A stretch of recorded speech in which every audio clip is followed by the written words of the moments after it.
উর্বশী অর্জুনকে নপুংসক হওয়ার অভিশাপ কেন দিলেন? স্বর্গের নন্দন কানন, চারদিকে পারিজাত ফুলের মাদকতা মাখা সুভাষ।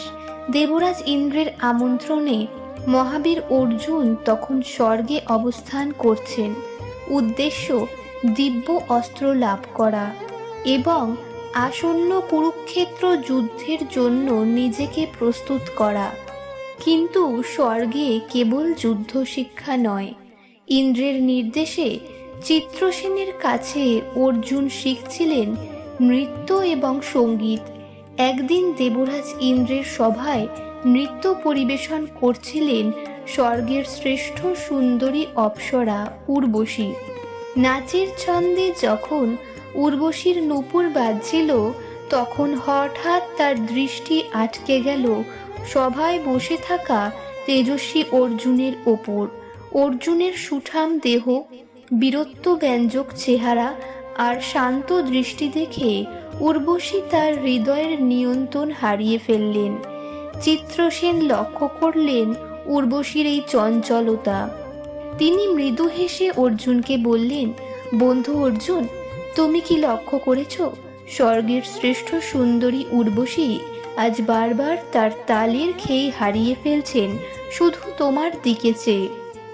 অর্জুন বিনম্রভাবে মাথা নিচু করে বললেন, গুরুদেব, দেবী উর্বশী আমাদের বংশের পূর্বপুরুষ পুরুরবার পত্নী ছিলেন। সেই হিসেবে তিনি আমার কাছে শ্রদ্ধেয়া জননী। তার রূপ নয়, তার নৃত্যের নৈপুণ্যই আমার মনোযোগ আকর্ষণ করেছে। রাত গভীর হয়েছে। অর্জুন তার কক্ষে একা বসে ধ্যান করছিলেন। এমন সময় ঘরের বাইরে নূপুরের শব্দ শোনা গেল।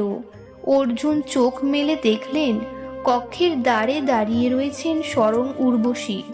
তার পরনে স্বচ্ছ রেশমি পোশাক, চোখে কামনার আগুন। অর্জুন সসম্ভ্রমে আসন থেকে উঠে দাঁড়িয়ে প্রণাম করলেন। অর্জুন, হে দেবী, এই গভীর রাতে আপনি অধমের কুটিরে? আমার কি কোনো অপরাধ হয়েছে? আমি আপনার কি সেবা করতে পারি? উর্বশী তার মোহময়ী হাসি দিয়ে কাছে এগিয়ে এলেন। অর্জুনের হাত নিজের হাতে নিয়ে বললেন, হে বীর, সেবা নয়, আমি তোমার প্রেম ভিক্ষা করতে এসেছি। স্বর্গে আসার পর থেকেই তোমার রূপ আর বীরত্ব আমাকে পাগল করে তুলেছে। আজ এই কোমল রজনীতে আমি নিজেকে তোমার চরণে সঁপে দিতে চাই। আমাকে গ্রহণ করো অর্জুন। অর্জুন চমকে উঠলেন। তিনি দ্রুত নিজের হাত সরিয়ে নিলেন। অর্জুন, এ কি বলছেন দেবী? আপনি তো জানেন আমি আপনার পৌত্র সমান। আমাদের কুরু বংশের আদিপুরুষ রাজা পুরুরবা আপনাকে বিবাহ করেছিলেন। সেই সম্পর্কে আপনি আমার মাতৃতুল্য। সন্তানের কাছে কি জননী এই প্রার্থনা করতে পারেন? উর্বশী অর্জুনের কথা শুনে তাচ্ছিল্যের হাসি হাসলেন। উর্বশী, অর্জুন, তুমি বীর হতে পারো, কিন্তু স্বর্গের নিয়ম তোমার জানা নেই। অপ্সরাদের কোনো পরিবার নেই, কোনো বার্ধক্য নেই। আমরা চিরকাল যৌবনা। স্বর্গের অপ্সরারা কারো মা বা কারো স্ত্রী হিসেবে পরিচিত হয় না। আমরা কেবল কামনার পাত্রী। এখানে সম্পর্কের কোনো বাঁধন নেই। তাই আমাকে মাতা বলে সম্বোধন করে আমাকে অপমান করো না। অর্জুন অবিচল রইলেন। তার কণ্ঠে তখন দৃঢ়তা। অর্জুন, দেবী, পৃথিবীর নিয়ম বা স্বর্গের নিয়ম যাই হোক না কেন, আমার বিবেক আমাকে এটি করতে অনুমতি দেয় না। আমি আপনাকে যে চোখে একবার মা হিসেবে দেখেছি, সেই চোখে আর অন্য কোনো ভাবনা আসা সম্ভব নয়। দয়া করে আমাকে ক্ষমা করুন। উর্বশীর অহংকারে আঘাত লাগল। তিনি ভাবতেই পারেননি যে কোনো মর্তের মানুষ তার মতো সুন্দরীকে প্রত্যাখ্যান করতে পারে। তার রূপের দম্ভ ধুলোয় মিশে যাচ্ছে দেখে তিনি ক্রোধে ফেটে পড়লেন। উর্বশীর চোখ দুটো রাগে লাল হয়ে উঠল।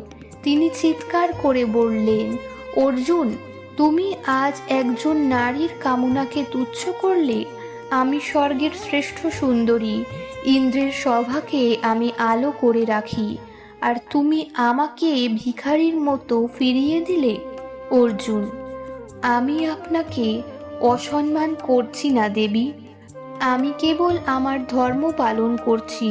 উর্বশী, ধর্ম? যে পুরুষ তার সামনে আসা নারীকে তৃপ্ত করতে পারে না, সে কিসের পুরুষ? তুমি নপুংসকের মতো আচরণ করলে অর্জুন, তাই আমি তোমায় অভিশাপ দিচ্ছি।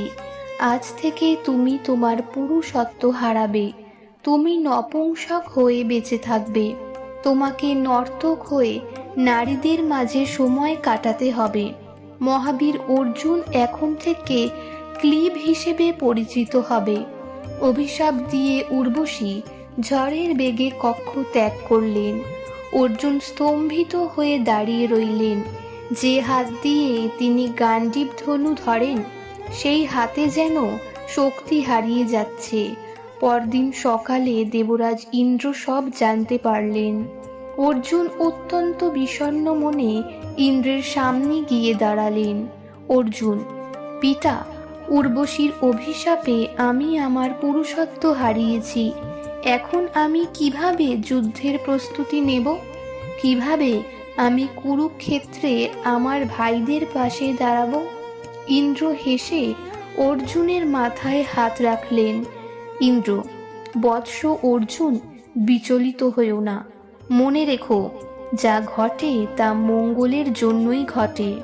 উর্বশীর এই অভিশাপ আসলে তোমার জন্য একটি আশীর্বাদ হয়ে দেখা দেবে। অর্জুন, অভিশাপ কিভাবে আশীর্বাদ হতে পারে পিতা?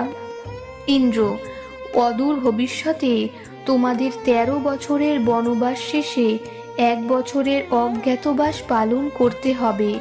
সেই সময় তোমাদের চেনা কারো পক্ষে অসম্ভব হবে। উর্বশীর এই অভিশাপ কেবল 1 বছরের জন্যই কার্যকর থাকবে। সেই 1 বছর তুমি বৃহন্নলা সেজে রাজা বিরাটের প্রাসাদে নারীদের নৃত্য ও সঙ্গীত শেখাতে পারবে।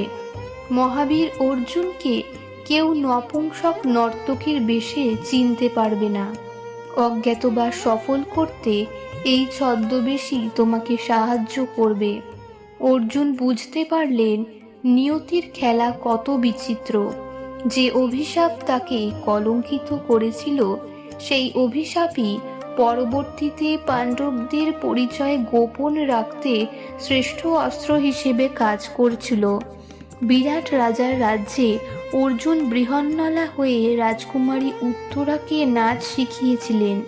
1 বছর পর অভিশাপের মেয়াদ শেষ হলে অর্জুন পুনরায় তার বীরত্ব ও পুরুষত্ব ফিরে পান এবং কুরুক্ষেত্রের যুদ্ধে জয়লাভে প্রধান ভূমিকা পালন করেন।